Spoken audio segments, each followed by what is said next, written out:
dagang, dari advokasi maupun apapun permasalahan untuk menjembatani. Kenaikan harga dan kelangkaan sembako yang sering terjadi saat Natal dan Tahun Baru menjadi perhatian Polda Sumatera Selatan. Direktorat Intelkam Polda Sumatera Selatan mulai melakukan pengawasan harga dan ketersediaan sembako bersama Dinas Perdagangan Kota Palembang dan DPW Ikatan Pedagang Pasar Indonesia.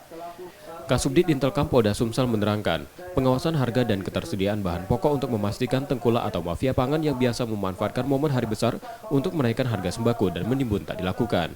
Tindakan hukum akan ditempuh polisi jika masih ada oknum atau lembaga yang melakukan hal tersebut. Ya, juga untuk mengantisipasi kalau ada penimbunan yang ada di tengkulak ya, tengkulak pasar. Kami mengharap pedagang kaki lima sekarang ini dengan adanya organisasi ini agar pedagang kaki lima diwadahi oleh asosiasi tersebut. Sementara DPW Ikatan Pedagang Pasar Indonesia sudah menyiapkan pasar murah di setiap pasar tradisional Kota Palembang yang rencananya akan di awal Desember bersama Badan Ketahanan Pangan Sumsel dan Bulog. Sekarang permasalahannya memang semakin rendahnya daya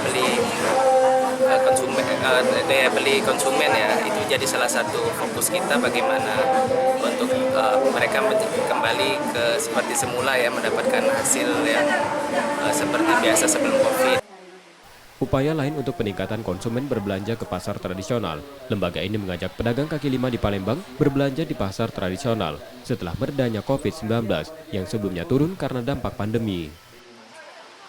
Yudi Kiswanto, Kompas TV, Palembang, Sumatera Selatan.